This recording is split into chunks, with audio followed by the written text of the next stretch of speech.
حكم بيع آلات الله هو الغناء. مي قال الحكم نولي الزنزان يمس نومارك الآلات المعازف ومارك يويد. الإمام زغا أئمة المالكية اسمه الإمام بن بزيزة درس كتاب اسمه الروض المستبين في شرح التلقين، شرح قيس التلقين للقاضي عبد الوهاب المالكي. إن قيس لا يصح بيعها لأنه أكل المال بالباطل.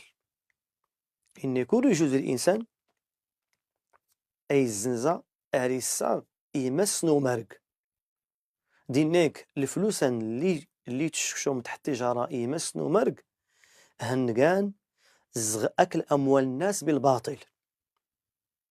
إن زندميت إن كلمة زماري والعود زند ولي زنزان العواد ولا زند ولي زنزان العود ولا كله غالي كان يمس نومارك غير سد يشك. إنيك لا خلاف بين الفقهاء في امتناع بيعه لأن المنفعة محرمة شرعا.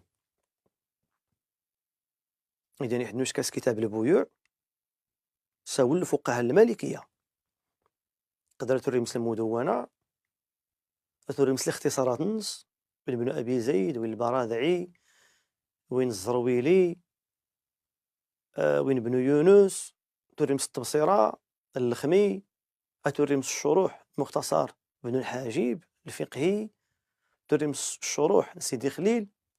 راه نتفهم باللي الفقهاء المالكية جمعان في مس نومارك حل باب البيع والشراء دينين بأنه يحرم ومسلم يزنزا أري الساغ يمس نومارك أشكل منفعة يمسند لقى منفعة محرمة شرعا.